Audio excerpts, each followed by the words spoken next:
Welcome to the lesson on burns and electrical injuries. In this video, we will discuss how to treat small and large burns. Burns can occur from direct contact with any heat source, electricity, or certain chemicals. Burns can vary from minor superficial burns to very deep burns that damage muscles, tendons, nerves, and even bones. High-voltage electrical injuries can produce devastating injuries and can be fatal. Any electrical injury requires an evaluation in the emergency department.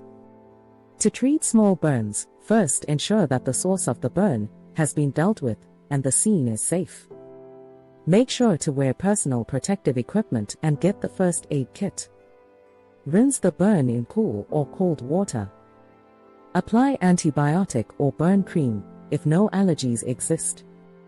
Cover with a clean, dry non-sticking dressing. Lastly, have the individual follow up with a healthcare provider. Do not apply ice to a burn, it will result in a cold injury on top of a burn and cause further tissue damage.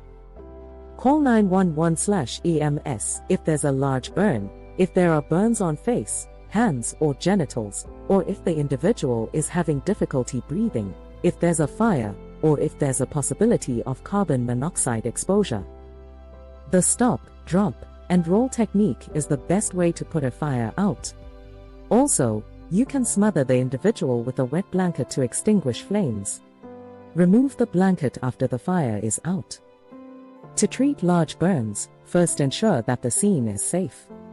Then, call 911/EMS. Put on personal protective equipment and get the first aid kit. Remove the individual's clothing and jewelry, if possible, while you wait for advanced care. This concludes our lesson on burns and electrical injuries. Next, we will review bites and stings.